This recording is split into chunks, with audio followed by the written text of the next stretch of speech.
Estamos en comunicación con el Procurador General de la República, el doctor Rodolfo Barrios. Buen día, doctor, ¿cómo estás? Buen día, ¿cómo están? Bien, ¿Cómo les doctor. va? Bien, bien, Gusto saludarlos. empezando acá la jornada laboral en el Poder Judicial. Y como nosotros somos un medio destacados en el Poder Judicial, acá toda la estantería ya se movió, doctor. No sé si vos volviste de tus vacaciones o si no saliste luego Yo- todavía de vacaciones. no, nosotros acá, el procurador no tuvo vacaciones este año, como corresponde, estuvimos firmes. No tuvimos la verdad que no tuvimos ningún amparo como suele ser costumbre en los de enero, ¿verdad? Pero de todas formas, siempre hay mucho trabajo administrativo, las demás funciones que nos hacen directamente a la actividad judicial que le corresponde a la Procuraduría, ¿verdad? Entonces, tuvimos asambleas en la sociedad anónima, capital mayoritaria estatal, tuvimos, y un poco, a veces enero sirve para ponerse al día en otras cuestiones. Claro, porque Así que ya. eso también forma parte del trabajo de la Procuraduría, no solamente cuestiones judiciales que competen al Así Estado. mismo, y el motivo, en sí, sé que seguramente va a ser el tema principal del que vamos a conversar, la sentencia de la Corte Interamericana, ¿verdad? Entonces, Sí. también tuvimos actividad en otros casos durante enero, realmente así, presentaciones importantes que teníamos que hacer.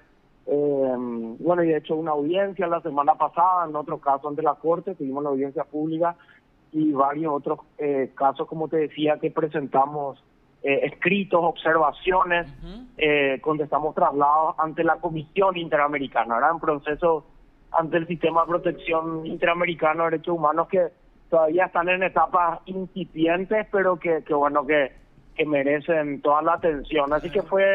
fue un enero movido. Ya habrá tiempo para vacacionar y hoy retomando aquí, como dijiste, la actividad judicial, nuestra gente ya está seguramente revisando los expedientes y un poco más tarde ya tener los primeros informes de este retorno del año judicial 2023. Así mismo, doctor. Doctor, la pregunta, o sea, la que nos hacíamos ayer cuando conocíamos este fallo es, ¿la Procuraduría General de la República puede repetir lo pagado, o sea, puede obligar a repetir lo pagado a aquellos miembros entonces miembros del jurado de enjuiciamiento de magistrados y por qué no contra esos miembros de la Corte Suprema de Justicia que denegaron la posibilidad a Nissen de seguir en su cargo? Sí, bueno, un poco para hablar de la sentencia en sí primero, ¿verdad? Eh, lo que estableció fue esa responsabilidad internacional del Estado en relación a ciertos derechos establecidos en la Convención Americana sobre Derechos Humanos, ¿verdad? De las garantías judiciales, de la protección judicial, de la no discriminación para el acceso a la función pública Ujú. y también de la estabilidad en el trabajo. Son los cuatro derechos que la Corte consideró que fuimos, o que el Estado vulneró ante el juicio del señor Alejandro Nissen Pesolani. A partir de ahí fijó determinadas reparaciones, ¿verdad? Determinadas reparaciones que entre ellas incluye una indemnización pecuniaria que alcanza la suma de $303,000, ¿verdad? En los distintos rubros y conceptos que la Corte Interamericana determinó corresponde abonarle al señor Nissen. Dicho esto, ¿verdad? Nosotros como Estado y el gobierno en particular tiene una postura, por supuesto, de ser respetuoso con los compromisos internacionales. Se debe cumplir esta sentencia, asumir la responsabilidad internacional y bueno, en el plazo de un año se debe realizar el pago de esto. A partir de ahí, entonces me gustaría, explicar o poder darte respuesta a esta consulta que me hacía y entiendo que es un poco el sentir de la gente, ¿verdad? La ciudadanía y quiere saber, ¿verdad? Es decir, casos donde un tribunal internacional determina que el Estado, pero a través de sus órganos y a través de las personas que forman parte de estos órganos en concreto, han cometido irregularidades, ¿verdad? Esto es lo que se determina, ¿verdad? Sí. Vulneración del derecho a un juez imparcial, vulneración a que a contar con un recurso efectivo, como fue la acción de inconstitucionalidad, ¿verdad? Tal como lo mencionaba, ¿verdad? Bueno, y en esas cuestiones particulares que determina la sentencia, si bien en estos términos, digamos, se refiere a los hechos, al contexto fáctico de lo que ocurrió en aquel momento, no determina responsabilidades individuales, ¿verdad? Yo quiero ser muy claro con esto, ¿verdad? Entonces, lo que sí hay es una responsabilidad del Estado. Como te decía, se va a asumir, efectivamente esa es la postura. Yo ya me comuniqué con el señor Nietzsche, más que nada para manifestarle, por supuesto, el compromiso del Estado para reconocer y cumplir con las reparaciones que se han ordenado dentro del plazo previsto, que es de 1 año básicamente. Bueno, y luego de eso, a ver, hoy la normativa nos permitiría construir, a partir de la sentencia de la Corte Interamericana, tener algún elemento, ¿verdad? Así como decía recién, y pareciera ser que decimos la sentencia, quienes firmaron la sentencia en el jurado, quienes firmaron la sentencia en la Corte, pero habrá que determinar muy bien para poder iniciar esa acción de repetición. Y quiero ser muy claro también, no podemos estar supeditados a algo así para cumplir como Estado con los compromisos internacionales, ¿verdad? Eso también, ¿verdad? Ahora, brillante acotación, doctor, porque en realidad nosotros como Estado tenemos que cumplir. Tenemos que cumplir, está previsto en el presupuesto, ¿verdad? Eso también quiero que ya con sugerencias de la Procuraduría por años, digamos, sí, por casos anteriores, donde hay demandas internacionales que hay que realizar erogaciones monetarias. Entonces ya en este año, justamente lo hablábamos con el ministro asesor jurídico de la presidencia, en la preparación del decreto reglamentario, y hoy ya está previsto, digamos, que haya un rubro en este sentido, ¿verdad? Entonces, como para que ya no sea todo un proceso de reprogramación, ¿verdad? Y que otra vez nos veamos apretados en el tiempo y no podamos cumplir. Dicho eso, lo vamos a cumplir y después se analizará de qué manera sirve esta sentencia que, como te digo, no establece responsabilidades individuales, pero puede ser un elemento de prueba para iniciar. Yo creo que esto, un poco realizando ayer también algunos contactos con colegas de Procuraduría o Abogacías del Estado que trabajan en el sistema interamericano de derechos humanos, cómo lo implementan o cómo aplican, digamos, este tipo de sentencias a efectos de poder cuando hay una condena pecuniaria y hay algunos elementos que nos permitan identificar a funcionarios, autoridades que hayan sido los causantes, digamos, de esta responsabilidad internacional del Estado, de qué manera lo hacen. Y te comento que, y es bueno saber, en la región hay dificultades para esto, ¿verdad? Es decir, tratan de dictar ciertas normas, así que iremos viendo. Tenemos un tiempo determinado porque primero, lo que hoy en primer lugar podríamos pensar es una acción de repetición, ¿verdad? Sí.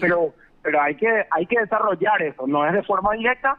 Y nuevamente, si esa fuera la vía, me parece como que va a tomar otros largos años, ¿verdad? Porque serían contra varias personas. Entonces lo que hay que buscar es poder desarrollar una normativa, no sé ya si de orden legal o quizás reglamentaria internamente, ¿verdad? Porque finalmente al ser funcionario del Estado o exfuncionario del Estado tiene que haber ahí siempre un vínculo que permita, ¿verdad?, responsabilizarlos por esas actuaciones. Bueno, eso hoy no tenemos de forma directa, no se aplican nos aplican de forma directa las normas de responsabilidad del funcionario y la subsidiaria del Estado, porque aquí va al revés, ¿verdad? Es decir, acá iniciamos con la responsabilidad que la Corte determina que el Estado de forma directa es el responsable. Entonces tenemos que tener desarrollada esa normativa, ir viendo también un poco cómo los países de la región asumen estas situaciones similares, y a partir de ahí, ¿verdad? Convengamos que son los primeros casos, ¿verdad?, que se han dado de condena en derechos humanos en luego de mucho tiempo, ¿verdad? Entonces también a partir de ahí, entonces estamos en un ámbito novedoso, por decirlo así. O sea, sería una hermosa tesis entonces a ser desarrollada, y hay que ir elaborando. Hay que ir elaborando, ¿sabes por qué? Porque la sensación es esa, ¿verdad? Hoy tengo que recibí un mensaje temprano de mi padre, me dice, ¿cómo puede ser que las autoridades de la época, en su momento, o cualquier funcionario hoy pueda generar a través de una conducta irregular, donde se habla de vulneración al debido proceso, y que alegremente, ¿verdad?, no tengan esto para ellos ninguna consecuencia patrimonial? Yo entiendo, esa es la sensación de la gente. Claro, porque sin caer al estado populismo, ni mucho menos, porque en realidad lo que acá nosotros queremos siempre es sacar una conclusión por el imperio de la ley, pero sí debemos de hacer esa pregunta. Acá Sebastián, acá yo, Marcos, Matthew, Natalia, Candela, nosotros todos facturamos a fin de mes y formamos parte del Estado, a ver, vos trabajador y que factura y que aporta al Estado. Nosotros estamos pagando Así el mismo. atropello de esa gente a la justicia, a las normas, ¿verdad? Entonces, se Sí. debería desarrollar un sistema para convocarle a esa gente que está viva todavía, incluso en casi su totalidad, y decirle, che, usted acá cometió este error por el cual el Estado paraguayo pagó y usted tiene que Sí. asumir esta Sí. responsabilidad. Sí. Yo creo que es factible ir armando, preparando algo, pensando, ver qué regulación al respecto podríamos elaborar para que esto pueda ser efectivamente así, ¿verdad? Y poder cumplir. Estoy seguro, no, seamos sinceros, habrá otros casos, ¿verdad? Esto seguimos con casos en la Comisión Interamericana, tardarán sus años, pero bueno, hoy que tenemos una situación en concreto, puede ser este el puntapié para Para desarrollar ese ir esquema. elaborando este marco normativo regulatorio sobre esto y poder tener ya lista este contexto en el ordenamiento jurídico que nos permita realizar este tipo de acciones de repetición, y bueno, y después que los jueces también se animen en su momento Sí, ante una negativa, por supuesto, ¿verdad? Porque sí, las personas podrían, por supuesto, rechazar este tipo claro. de pretensiones en su contra. Entonces, tendremos que tener el acompañamiento nuevamente ahí del Poder Judicial, ¿verdad? Doctor, El caso, ¿verdad? Y estoy hablando, quiero ser muy claro, sobre hipótesis de lo que puede darse de aquí a un año, a partir de que cumplamos efectivamente, y ahí entonces surja ese derecho a resarcirnos como Estado de esta reparación económica que hoy hay que cumplir en relación al señor Vincent, ¿verdad? así mismo, doctor, un caso que ustedes ganaron y que llamó mucho la atención y que realmente nosotros aplaudimos mucho la intervención de la Procuraduría, el caso Rosel César Benítez. Creo que es tío de un senador que había en primera instancia conseguido una indemnización de más de 10.000 millones de guaraníes y en segunda instancia ustedes consiguieron que baje eso a, no sé, al precio que estableció en principio el Ministerio de Obras Públicas. ¿Te acuerdas de ese caso? Así mismo, conozco perfectamente, así mismo fue un fallo, se revocó esto, ¿verdad? Sí, Nosotros habíamos señor. alegado básicamente que se revocó la sexta sala, revocó la sentencia de primera instancia, y bueno, con eso nos dio un alivio, un respiro ahí, digamos, ¿verdad? Porque si Sí, se confirmaba ya había menos posibilidades, ¿verdad? Ya no teníamos recursos, podíamos plantear la acción de inconstitucionalidad, pero bueno, ustedes saben que eso es más limitado en el análisis del caso, con lo cual corríamos el riesgo ahí de tener que pagar una suma estratosférica por ese inmueble expropiado. Con lo cual, bueno, hoy estamos,